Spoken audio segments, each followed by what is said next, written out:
colorful and bright welcome to you all for this panel discussion on grooming women leaders at Metricstream. This is one of the initiatives of Metricstream Diversity Program that was launched about a year back. And one of the objectives of this program being enabling more women leaders at Metricstream and taking steps and creating a framework to have more gender diverse workforce at Metricstream and to see more women coming up. Just to give a background of this, over the past decade or so, we see more women coming up their professional life, being leaders, heading organizations, and they are inspirations to all of us and many of us here who would like to grow like them. But then there is something, we feel like we hit a wall after some time. We do not know how to go from there, how do I reach to that level. And we have in our esteemed panel today, our own women leaders at Metricstream, Shelly, our CEO, heading this organization. And we would like to hear from them, their experiences, their challenges, and how did they face, and what are the helpful tips that they could give to us. I'll do a quick introduction from to the far side to here. We have Manisha Bantia, Senior Director Marketing, Product Marketing. Then we have Susan Palm, Senior Vice President Sales. We have Shelly, CEO. Gauri Ramani, Vice President Quality, PS North Americas. And Namrata Hirungi, she is Project Director in PS International.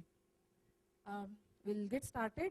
To just explain you the structure of this program, we have about 45 minutes for the discussion, where we'll take some topics of interest and we'll discuss here from the panel. Then we have about 5-10 minutes for Q&A, question and answers. And time permitting, we'll have some time to interact with the panelists to talk to them about any of your specific area of interest or questions. So if you do have questions, please note them down, and then I'll come back to you. We'll take them at the end of the program. All right. We'll get started, and I'd like to hear from Shelly first about her experience of growing in this, I would say, male-dominated IT industry. Heading an organization, finding companies, growing Metricstream to this level, and did she face any challenges? What were her experiences, and how would she like to advise on all the aspiring young women here? Okay, so I'll do all of that in about 3 hours.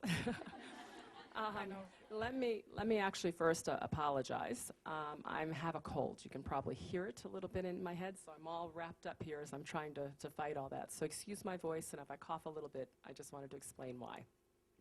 So summarizing all of that in back to a minute, I spent my entire career in male-dominated environments. When I first got my very first job, which was actually a sales job, I was the first African-American female ever hired in that branch office. There's only 2 other female sales reps. There were a lot of women in support functions, but not actually driving the revenue business for that particular office or arena. And as I moved up in my career, I was typically the only, or one of 2, depending upon where I got to. I will tell you, challenges faced? None. It was easy. Cakewalk. The challenges fell into a couple key areas. One, people always underestimated me, right? They always just assumed that I wasn't quite whatever it was that they wanted. I actually took that and turned that into an advantage. Because if they underestimated me and I actually delivered, then it was actually seen as better, right? Because they started out with lower expectations. So many times you can take something that's actually a challenge or, quote, a barrier and turn it around. All right. The other thing that I did is I found that in male-dominated meetings especially, it was very hard to get my voice heard. I would say something, 10 minutes later, somebody else would say, a guy, would say a very similar thing, and people would all say, oh yeah, that's a great idea, like I hadn't said that already. And I'm sure it's happened to a lot of you as well, right? When that happens, you need to actually find and create, I'll call it a partner, or a peer in confidence if you can. Many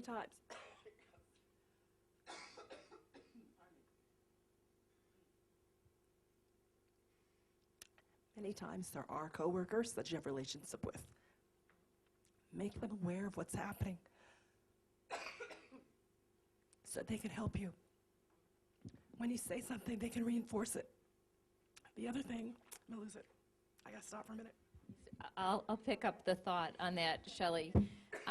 So for most of you don't realize, I spent most of my life in technology. I was hired as a business analyst as my very first job in financial services, and took a lot of jobs in technology, but my last big job at Wells Fargo was I ran QA and testing for all of Wells Fargo, and I came to develop our Hyderabad development and testing facility. So I've lived in India for quite a lot of my time. And the problems when I was here 10 years ago haven't changed so much.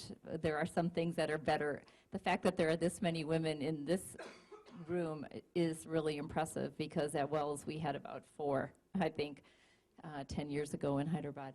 But one of the things Shelley was pointing out was having that co-worker. And I was really lucky because I had that person, and it was a woman, whose assignments that would help put me in the light, I could show what I was able to do. And one of the things that we did, and she was very wise, she said, before we get to a big meeting, when all the people are in the room and you're the only woman, let's go visit with each one of these people ahead of time. And let's have coffee, and let's help them understand the points that you're going to make. And by the time it came to getting the meeting and presenting the information to get them to buy into it, one of them raised their hand and said, didn't we already agree on that last month? So she was very wise, and she realized that collaboration and communication, which happens to be a core strength, it's an attribute that tends to be a natural attribute for women, but this core skill can really play in helping you advance. So Susan, that was a very good point. I think probably because men and women speak different languages, so to say, right? Women, I think we are more descriptive. We take time to explain and come to a point, so it helps to go and convince or share our point so that it's understood easily by men, right? Yes, thank you. Coming to Manisha, similar to Susan, she also came from a technical background. She was in development, and then she moved into sales and marketing. In my opinion, there was a comfort zone of being into the product development. You don't move, you don't have to talk to customers, you don't have to travel, you know what you're doing. So was that a defining moment in your career to come into a different role? So how was that? How risky was that step? Yeah. So I'll start from where Susan left, actually. It's a coincidence. So for me, I was, sitting in the back office doing, I was a business analyst too, but creating functional specifications. And then there was this huge, so I knew my subject well, my domain well. And I think that helped, for me being selected. There was a very difficult client situation, and it needed all of the collaboration efforts that anyone could think of, right? So there were women on the client side, there were men on the client side, there were men on our side, and the situation was just not getting resolved. And I was like, why are you sending me there, right?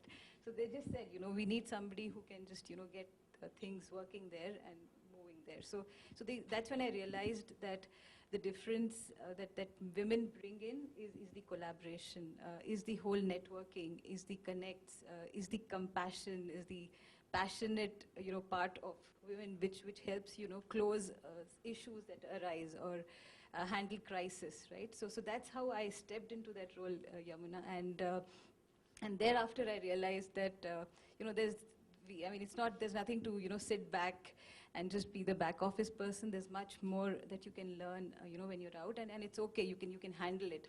So it's not easy. I wouldn't say it's easy. You're in a different, probably a country. You're at on-site. The questions are different. Sometimes you don't understand the accent. You don't know whether you should go ahead and answer that question or not. But you learn. The more exposure you get, the more you learn. And then you start deciding what really works for me and what does not work for me. And then you take it in your stride, right? So that's how it worked for me in terms of how I gradually grew in the roles, in different roles like Susan has. But then the exposure helps, right, to deal with different situations. So. Okay. Yeah, so I think that is also where you probably, if you feel there is no more growth for me, am I hitting a limit? I think you also should be able to step out, take a risk, move out into a zone of which is out of comfort for you, probably, which you're not aware, and that will you learn more from Yes, it. and right? but also, as the earlier panelists have said, you need a lot of support. You need somebody who recognizes the strengths that you bring in. It's not easy for you to just say I'm good, I'm great. People have to recognize you either through your work or through the credentials that you and that's when it becomes easy. Yeah, if I can just add, I have a voice back now. If I can just add a little bit to what Manisha said as well. Yes, it's important to have good support in the company, in the business, in the field that you're in. But personally, I also found that one of the things that I needed and worked very well for me was a personal cheerleader. I needed somebody in my life who, when things were challenging, broken, not working, whatever it is, we all have those days or those periods, reminded me that I'm still very good. I still have all the skills I had before. I still have all the experience I had before. All those, it just happens to be this particular scenario, and you're going to get through it. I share that because there are many times when our own self-doubt actually undermines our ability to execute well. Because it feeds on itself, right? Issue, problem at work, with customers, whatever it happens to be, and then you doubt yourself, maybe I'm not actually able enough for doing this or solving this problem, and you get into this loop. I really encourage you to find somebody in your life, a spouse, a sister, a best friend, whoever, uncle, it doesn't even matter, but someone that you know that you can count on, that when you're finding yourself into that kind of funk, can pull you out of it, right? Give you a pat on the back and a kick in the butt and get you back out there so that you're up for the next fight. But I really encourage finding your own personal cheerleader. I've had one, and I've been really lucky. Mine happens to be my husband. So this was 20 years back, and the project required development of a command and control system for Indian Air Force, which is, I'm very proud to say, still running in our Air Force centers. And when that project came about, giving it to a woman was not a default choice, right? You had to go to the Air Force stations, you have to meet with the people in the defense services, and how do you deal with that? And they don't generally, at that time there weren't even many women in the services, actual services, right?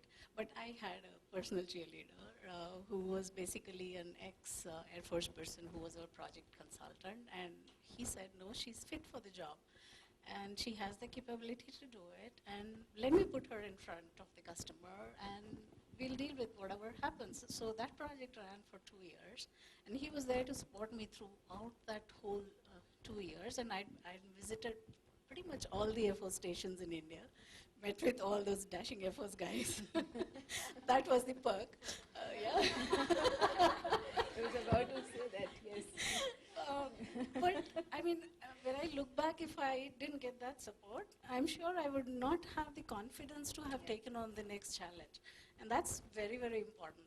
I also have my husband as the other cheerleader at home, who's been extremely supportive, but that was the break that gave me the confidence that no, it doesn't matter, put me in front of any kind of crowd and I can actually deal with it. So that's very important.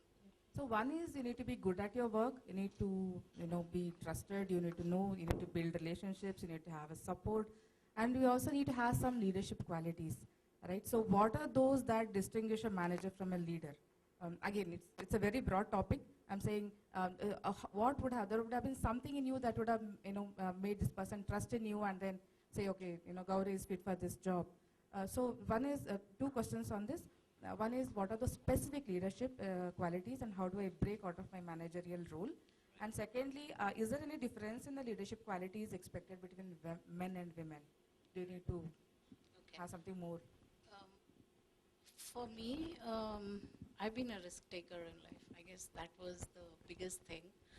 When the person who wanted to give me that project asked me, so I think it was an extremely complex project, obviously, right? There was a whole lot of technology involved in it. There was a whole lot of design that was involved in it, which was extremely technical in nature. We had to do some ruggedized hardware. It involved several other things that we had special suppliers who could give us the specific hardware, who were developing part of the systems. We were working on real-time operating system kind of environment. So very, very different kind of a thing. So one, obviously, I was good technically in what I was doing. I had proven that by then I was 10 years into the job, and I had proven that I was good technically and I was willing to take on technical challenges. The second was this required a lot of travel.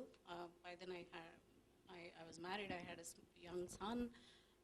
So the typical question was, this is 96. So in India especially, it was not very common for women to be traveling and going off to places. So the typical question was, is that something that she would be able to do?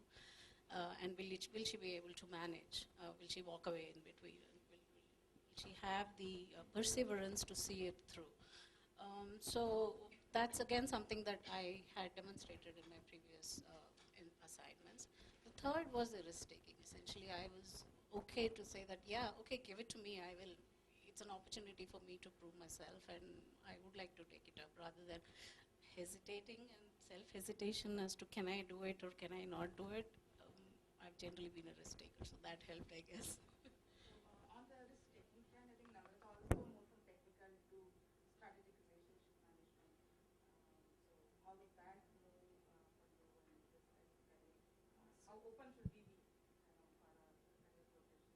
Yeah, so I think, it's on, right? So I'm going to probably touch on a few points that we've already spoken about, but I think one thing is, being a risk taker is very important. And I was always a risk taker, just like Gauri, and I never, even if I didn't have the qualifications, I never thought I couldn't do the next job. So we were talking about this earlier in the room, how men usually have that inherent confidence, and they sort of have this long-term view of, I'll just do it, I'll get in and I'll do it. And a lot of times women don't have that. And for some reason, I grew up with a twin brother, and we were always sort of competing, and it was never, I was always wanting to sort of compete with the boys. So it never was an issue. So I always had that confidence, and I think that risk-taking ability really gets you very far. I think the second part is very difficult to sort of not think of yourself as a woman in a man's world. I don't know how you do it. You sort of train yourself to do it. Also, in terms of mentorship, I think you don't just need women mentors at work. You also can have very good male mentors. I mean, in our jobs, most of the time you have male bosses, for example, right? I've had some great mentors at work who, at any point in my career would want to hire me because we've just had this great rapport, we've had this great working relationship. And I think that's something that women almost have an advantage with, with not just mentoring others, but also having a mentor and sort of maintaining that relationship over time. Because I think what happens with women in general is you sort of keep in touch with your best friends from childhood, etc. You sort of maintain a lot more relationships on a daily basis than men do. So I think that's something you can actually work to your advantage even in work, is you maintain the client relationships, you build that rapport, and that's something we have an advantage with. We should take that advantage. I think, Yamuna, to your question about moving from technology, so I've actually had a sort of a unique position where I've been in technology for many years. I took a sabbatical for 5 years, then I went into nonprofit, and I'm back at Metricstream. And over those 20 years, I've worked in the US mostly, then the UK, and for the first time in India. So I'm seeing a lot of the same issues in terms of what women face, especially in the technology world. So I think, again, we were talking about this earlier, and Susan had some good data points, where women around the world have sort of the same doubts, have run into the same issues. And I think it's kind of good to know that, because that's, that's the world we're dealing with. But now what can we do about it? The next question being the glass ceiling, is it a myth or reality? So we did discuss about it. I would like to hear your views, to the team. We'll go with Manisha. So when we were talking about it, I asked her, if she has a choice, she's in marketing, she needs to travel, she has a team of lot of women in sales, in marketing team. And if there was a choice, she had to think about between a man and woman who are equally capable, what would be her choice? Would she really, be biased in the other way? We I don't mean, have okay, a my choice. question is, It's so not basically, really a looking choice. at, we talked about having a mentor, and then with very few women being in a senior role, we also need women mentors like you. So, what would be your encouragement, and how would you support women who would be hesitant to travel or hesitant to take up something like this? That's what I wanted to ask. I think the hesitation to travel is a scare. I don't know if really this generation has that scare. I don't see that.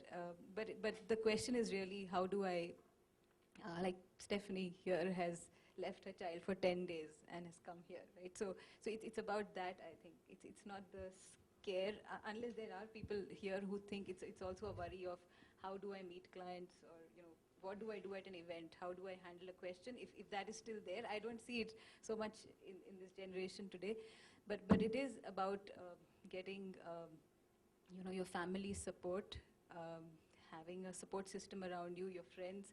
I think that's the important thing. It's not that people nowadays they don't want to travel. It's just that the infrastructure or the support system does not let them. And there are enough options available these days. There's family, there's friends. And I would still encourage that traveling once in a while is a good thing. The exposure that you get while doing that is something that you cannot meet, sitting here. But the other thing is also that in case you are not able to, I think we should all, there's a lot of networking that can be done. You have to keep tab on what's happening, what the customer needs are, what are we building here, is it really what the clients need, how did a particular implementation go. There's a lot that you can just do, between the two buildings here, get to meet people, talk to them, but it's very, very important to keep abreast of what's happening on the ground. So that's the important thing, yeah. Right. So now the question is time management. How do we balance work and life, work-life balance? How do we get time for all of that? The three seniors here again, they have had long-spanning work experience. They have built companies. They travel. They do media. They publish articles. And Gauri, to her credit, has about 10, 11 certifications, academic certifications after her master's. So where do you find time for all of that? How do you really do this?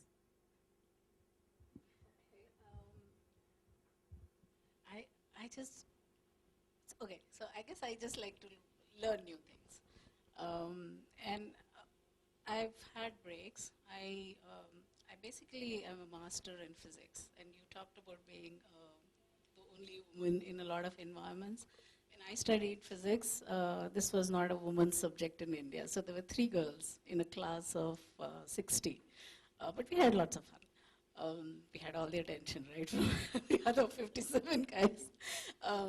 But yeah, so, and then I got into a job. When I got into IT, I realized that I'm not trained for the job, right? I didn't study IT, I studied physics. So I said, okay, this is not good enough. So I did my MTech in computer science on part-time basis. I studied for 3 years, 5 days a week. I used to go for classes after works. From 6 to 8, I used to attend classes, which was not a full time. I used to travel every month to attend classes at ISB, but that's how it was. The other certifications, again, those are all things that I took up because I kept taking on additional responsibilities at the job where I would do something different. For example, InfoSec was not something I was familiar with, but in one of my jobs I was asked to take on the responsibility to take care of that too. BCM, business continuity management, risk management, those were all responsibilities that were given to me, and then I always would look out for, okay, what is there out in the world that I can learn from, and so I just go attend classes, I guess. I'll make the time. It's more out of that, the fact that I was interested in learning more about this subject with whatever I'm dealing with the work, and not just be, do a day-to-day kind of operation. Yeah, when I think about time management, to me, it falls into 2 categories. One is setting expectations, both for yourself but also for others. And the second is taking advantage and getting help. So what do I mean by setting expectations? We wear a lot of hats as women. For many of us, we are daughters, which carries a whole set of responsibilities. We are mothers for some of us. We are wives.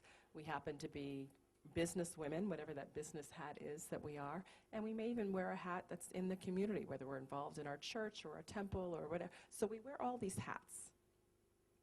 And for many of us, we strive to be great at all of those hats. I will tell you, nobody can be great at all the hats. So all at the same time, right? You can be great at all the hats, but not necessarily all of them at exactly the same time. So it's a matter of setting expectations and getting help. So you're trying to be a good mom, right, Pickett, right? And you still want to travel and still want to do that. That's fine. Well, then you need to make sure that as you are developing your relationship both with your husband as well as with your child and with your extended family, that you actually embrace and take advantage of help, because they will help if you ask for it and if you talk about it and define it up front. It's only when you step out of it suddenly, without ever having talked about wanting to do this or wanting to be able to travel or do et cetera, that suddenly there's issues because you're breaking the norm, right, that's now expected. So leverage those things to indeed take on help, and then set expectations. I'll give you an example. This was something I learned from another woman who was probably 20 years ahead of me in business.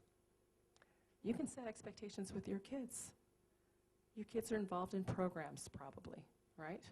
Okay, my son was into basketball, and so when he was in high school, I said for home games, when I am home, not when I'm traveling, but when I'm home, if I'm home for a home game, I promise to make 8 out of 10. All right, I didn't say I was going to make them all. I promised to make 8 out of 10. Then I actually made almost all of them. So now not only did I get kudos for actually making more than I said I was going to make. There's a pattern here of overachievement, have you? Exactly. But my point is you can do that with everything. Just set expectations. And why? Kids are very resilient. Believe it or not, our husbands can be very resilient. The key is you just set an expectation. I need you to do whatever it happens to be. Households run differently, all right? In my house, it happens to be laundry. My husband does laundry in my house. I have not done laundry in 31 years. That's how long I've been married, okay? I'm just picking it. You pick something, but you make sure you just set expectations and you drive things. Today, I tell him I don't even know how to do laundry. Right? It's not true I could do it, but I don't ever want to have to do that again. So anyway, but I'm just sharing this to say the way you make time is you figure out those things that are there. There's certain things you have to do, and having your fingers personally involved and your mind personally on it are critically important. There are other things that just have to get done, and it frankly doesn't matter if it's you or someone else. So figure out how you leverage others to help you. I just want to take a point that Shelley made. So some of you may know that I'm the mother of twins. And when I had my twins, I had to go on bed rest beforehand. I could not wait to get back to work because I am a very busy kind of person, and I couldn't stand laying on my left side for 3 months. As soon as those babies were born, I kept asking my doctor, can I go back? But the point I want to make is I worked my entire career. My children are 28 years old. I worked the entire while that they grew up, and they turned out okay. In fact, I think they turned out pretty well. But the point of it is my husband was a great support system. But I want you to know that there are going to be people, when you make a choice to work or to travel, when your children have a game, there's going to be someone who's looking at you like you shouldn't be making that choice. But I'm here to tell you that those choices you make, well, if you're happy and you're good at what you're doing, all of that spills into your family. So that's a good choice, and I'm living proof there. The second thing I want to say is be open to new opportunities. I can't tell you how many times that there was the CIO in our company would come to me and say, I have a new job for you. And I would say, what is it about me that makes you think, A, I could do that, or B, I would even like it? But he always pushed me. to try this new job. I never thought on a couple of occasions I could do that job. I didn't think I had the skills. I didn't think I had the readiness. I didn't even think I had the desire. But I didn't know myself as well. I was young, and I didn't know that. And so I would say be open to someone that you respect when they say to you, you should try this. And then the third thing is, I think doing a variety of jobs, and Shelley is evidence of that as well, doing a variety of jobs is really, A, it's fun, and B, you're always building new skills. Take the long view. When you're in your current job, don't think about it as this job. Think about what skills am I building in this position that's going to take me to the next position. For me, it was always about taking my next job where I felt like I had one foot firmly planted on the ground in something I felt confident about, and then one foot bringing me forward into an area I knew nothing about. But as long as I had one foot there, I was good. And then the last point, you talked about the cheerleader. My cheerleader was my dad, and at 86 he still is. If I have a business problem or a question, that's my phone call. So I talk to my father all the time, and the good thing about it is most of us know that our fathers love us unconditionally. So we can mess up a lot and still be considered great in their eyes. So.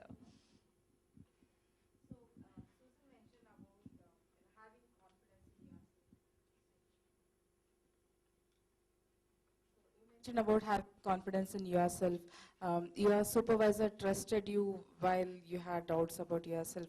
I think this is one of the a very important aspect in women to believe in their abilities and remove the barriers within us, right? So same thing what Manisha mentioned about moving into, say, a travel-based role from back-end office job, and then Namrata taking up strategic relationship role, and she has a small baby, and then she has extended calls, she has to travel, she has to deal with clients. Are there any tips on how do we really grow on those skills, positive thinking, cheerleaders, support system? Yeah, let me just make one point about this whole confidence thing. Although you may not be a parent now and you wouldn't believe it, but I was not a very confident person. When I came, absolutely was not. Coming out of high school, going to college, and then kind of even going and starting my career, all I can think of is I knew what I wanted to do. I wanted to run a business, but oh my gosh, how was I ever going to get there? And there's so many things I didn't know, and all of that, right? One of the things that I learned, unfortunately I learned early, so I'll share with all of you too. The key to confidence is you fake it until you have it. You fake it until you make it. As Susan said, until you have it. And it's true, and frankly, guys, I will tell you it's true with everything. It's that little bit of acting that you need to go learn. You just walk, you don't know anything. You're getting ready to run into a group, you walk in, let me show you, I'm going to physically show you this. Physically show you. You walk into a room. This is what most people would do. They walk into a room, they have no idea what they're going to be facing. All right, there's a group, it's a new topic, the whole bit, and people walk in, especially when walk in like this. They'll stand here, they might bounce a little bit, and then they'll start talking, okay? Now, the fake it until you make it thing is, did you see what I just did? Shoulders back, chest out, walking strong, firm steps forward. I step in front of you firmly planted, I don't rock, and I talk to you. Who do you believe? I haven't said anything, but do you believe what I'm going to say? Yeah. All right, what I'll tell you is you got to fake it until you actually have it. And then when you have it, then it's easy, because now it's habit. You've already kind of gotten it, and you've done it. But I'm telling you, and it's true with everything. I'll tell you a quick side story. I was in my very first board of directors position. Bought the right outfits so I looked right. I signed up for lessons so I could at least swing the club. I didn't have to, I just had to be able to show it. I showed up at that golf thing. I looked like I'd been golfing. Now, fortunately, it was a scramble, which means you don't really have to follow your own ball. But I held my own. And you know what? half the guys out there don't play golf either. But the key is, if I had acted like I felt, what I would have done is said, oh, I'm sorry, I don't play golf, right? And I would have missed that entire opportunity. So, silly side note, but I will tell you, the key is you just have to carry yourself with the confidence. And you can practice this in a mirror. You can practice this with a friend. But if you carry yourself with confidence, people will start to believe you. And when they start believing in you, you start believing in you. Now,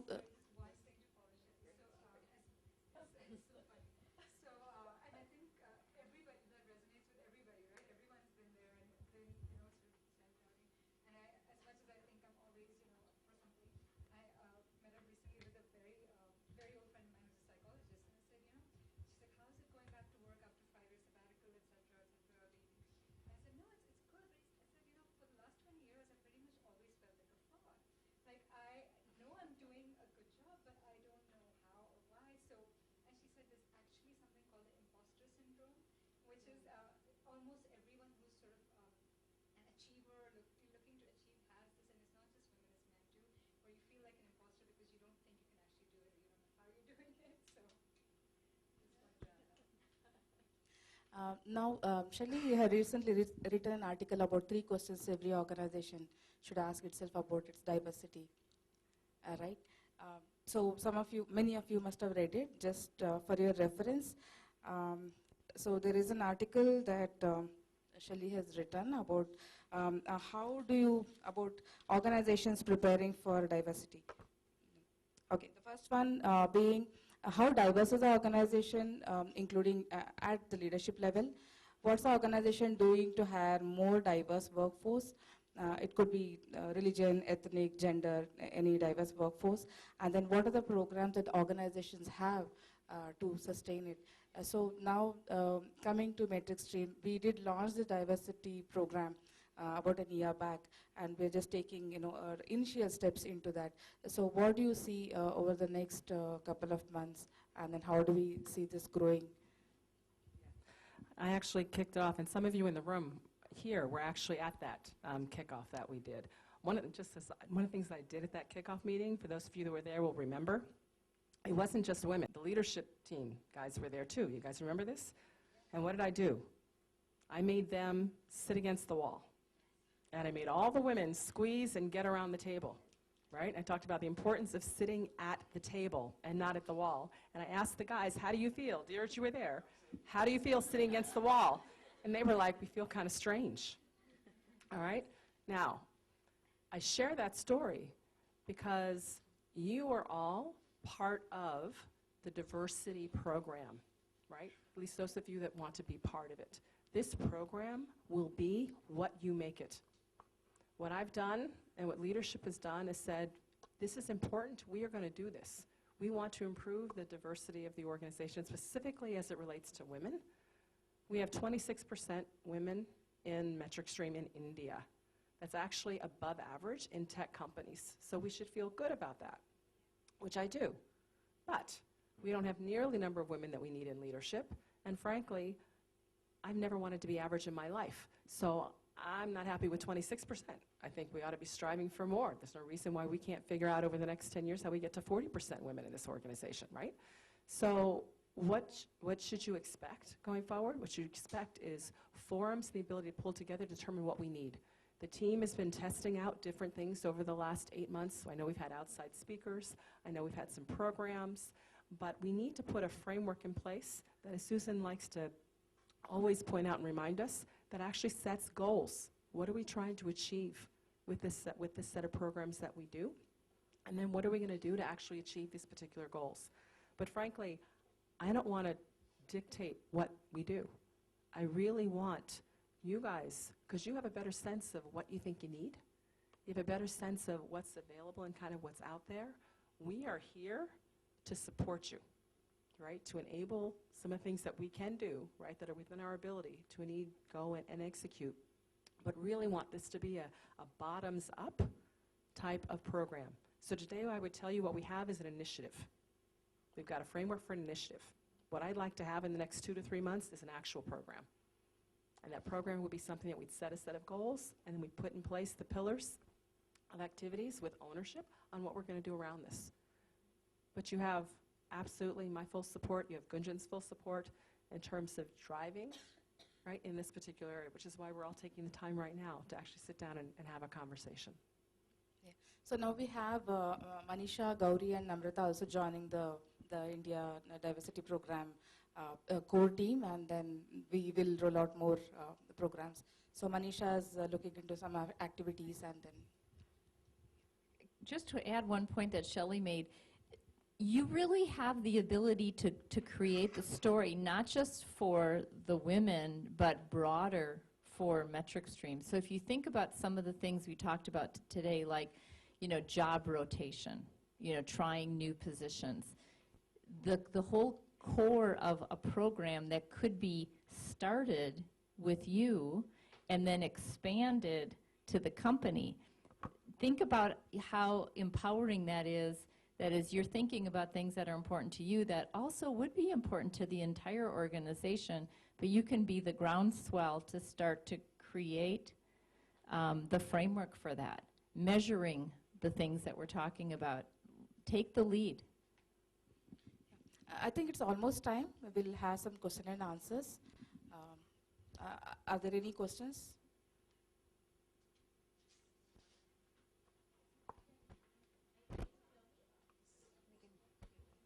They're recording it, so they want you to speak in a mic.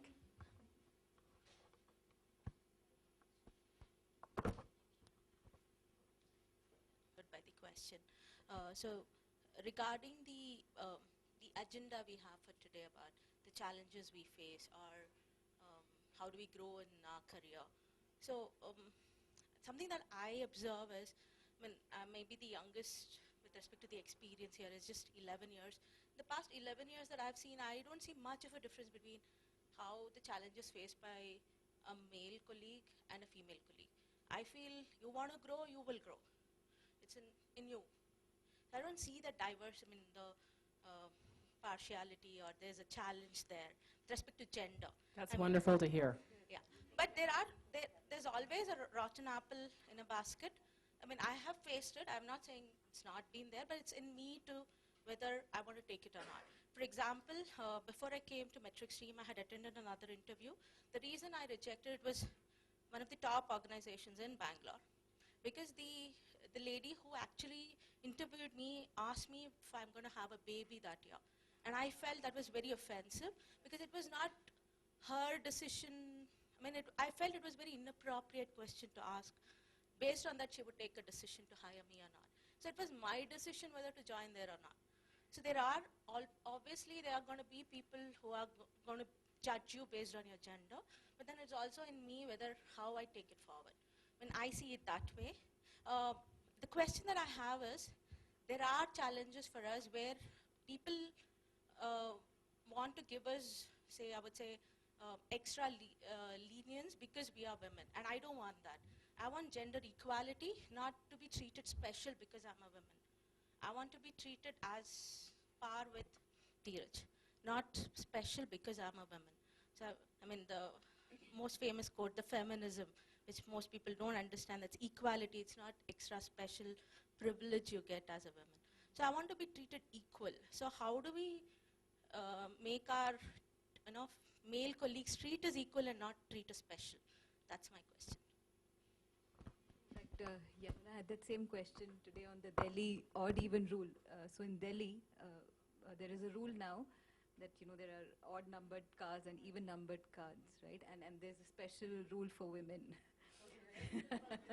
and her point was, why the discrimination? So there are multiple views, but yes. Yeah, this one's an interesting one, and I'm going to look at it from call it the Bangalore India lens, right? One of the things that we know is true is there are actually specific laws around what companies have to do for women. And as a matter of fact, Dheeraj and I just spent time, and we're spending some more time talking about the most recent rulings that have come out. But when you have laws, those things then put in place something that does separate. We can't change that. We have to operate within the laws. But in general, I think the best way in terms of to ensure that we're all treated equal is that we call it out if we feel we're not being treated equally, right? And that's positive and or negative. So if we feel like we're getting a little extra because of whatever, we ought to just say, you know, I feel like you're giving me whatever it is, either more flexibility or more time or something because I'm a woman, all right? Yes, I'm a woman and I'm proud of it, but I want to make sure that I'm competing on the same playing field as everybody else. So you can do it in a very respectful kind of way, but you almost have to do it personally, because typically when it happens, it's not a company thing or an organization thing, it's a one-on-one thing, right? So you have to respond to it in that way also.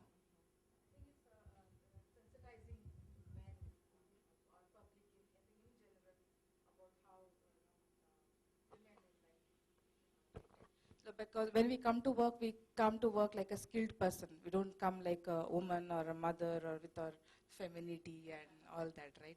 So I'm a person and I'm skilled and I'm capable to do this job, and that's why I'm here. That's how we would like to be treated. And as you create the diversity programs, initiatives, and things that you do, make sure that you're also doing some that include everybody, right? Because if all we're ever doing with your programs is women talking to women, then you're actually disadvantaging the guys because they're not getting the same perspective, input, and understanding, which will actually help them as well. So make sure that you have a good diversity mix in your own set of programs that you're driving. Anyone else? Any other question?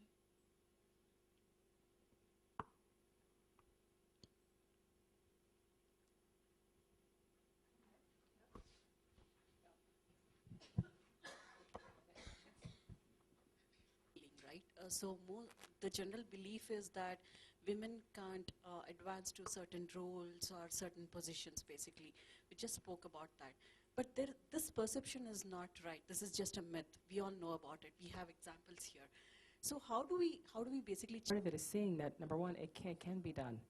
You're right. The glass ceiling, we had a conversation briefly about it before. The glass ceiling does not exist, in my opinion, right? First of all, there's no grand conspiracy that says the world does not want women in senior positions, right? That's the objective. That's not true. But what does happen is, as women are moving down the path of a career, they get, I'll call it diverted, right? For many different reasons in terms of off that overall path.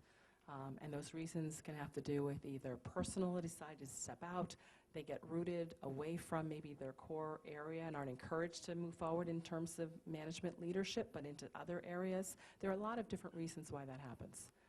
But what I'm sitting here telling you today, and I think everyone up here is telling you today, is there is no glass ceiling, and you can achieve whatever you want to achieve. But I'm also going to tell you, it's not easy. So if what we're looking for is, okay, we want to get here, but we expect it to be easy, then that's not the case. It just isn't. But you know what? It's not the case for the guys either. It's not easy. But if you set that as your objective, right, and you work toward it, and you get mentors, and you get cheerleaders, and you get a sponsor and managers understanding what it is that you want to do, you have a much better opportunity of not getting diverted off that path. A lot of times, women especially, don't tell people what they actually want to do. They keep it a secret, right? What I want to do is, I really want to run a company. And I say, great, who knows that? That's right. Nobody. That's what I want to do. Well, did you see what I did with my body? Yeah. No. It's not going to happen if you're the only one that knows that you want to do that. You have to tell as many people as possible so that you can get people in your camp. You can get cheerleaders, you can get sponsors, you can get people like Susan that pulled them into things. You can get people, right, like we talked about, that pulled her into things. You have to tell people. When you tell people, it's amazing how many opportunities come about, because when they have an opportunity, they think, oh yeah, I just spoke to Pallavi, and I know she wants to do something like this. Let me think of Pallavi. A lot of times it's top of mind when people think about who to pull into initiatives, projects, etc. So you have to tell people. There was a study I was telling everyone about before we came here, that when a job is posted, that that a man will look at that and say, I could do that job. And a woman will look at that job and say, I don't have the skills to prove I can do it today.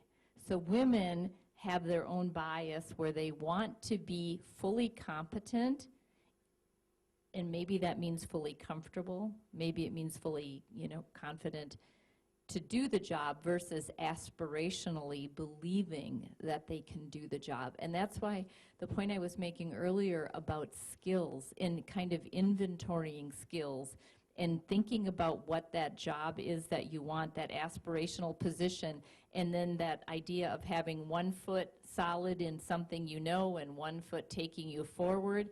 And before you know it, you're 6 steps ahead and you're getting closer. But to Shelley's point, it has to be clear. You can't hold it as a secret that you want to do this, because you need a lot of people. It takes a village to get everybody, lined up. There's skills that you need to learn from someone else that you may not know yet.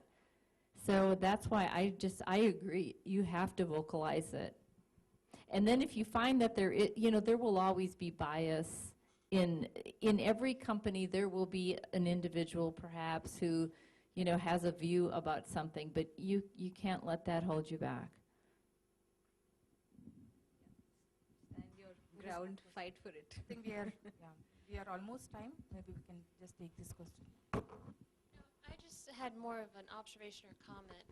You made a very good point about when she was interviewing. It was a woman who called her out and made her feel uncomfortable. Versus, when everyone on the panel was saying it's hard, it's not easy. So if we're going to do anything, it should be to make sure we don't do that to each other. In either other some form or fashion, because I don't know if it's the same in India, but in the US, girls can be mean. I mean, they can just, and we have to make a conscious effort to be cheerleaders and champions for each other and not break each other down to try and build ourselves up. So we should do it together. But you made a great point, and I think I like your decision to go, nope, that's not the company I want to work for. They don't stand for what I stand for. So. Good point.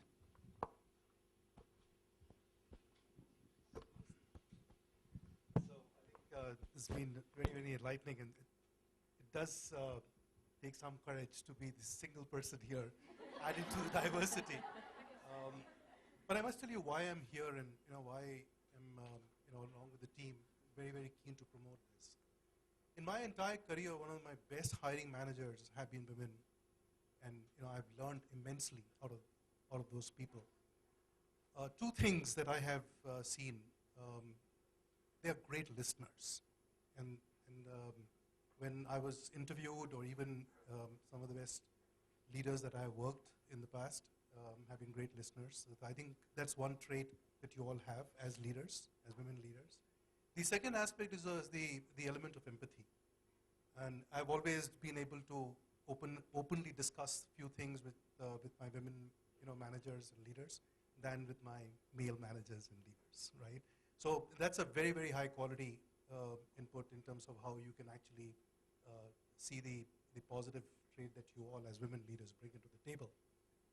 I think growing more women leaders is all about having more women leaders be groomed by you all. So each one of you is a leader in your own right. And the best way is to create more women leaders. And I'm sure, with some of the things, initiatives that we talked about, we'll be able to make that happen. And that's one of the things I just really wanted to share. Thanks. Okay. Thank you for this very interesting discussion. And thank you, panelists, and thank you, ladies, for making this happen. And also, a special thanks to Shelly and Dheeraj for initiating this. She, asked us to plan this discussion, and she was herself interested. This came from her, basically. Yeah, thank you. And I think we are all very lucky to have a CEO like her who would like to see, more women come up in their professional career. And I think we should make use of this opportunity under guidance. Thank you.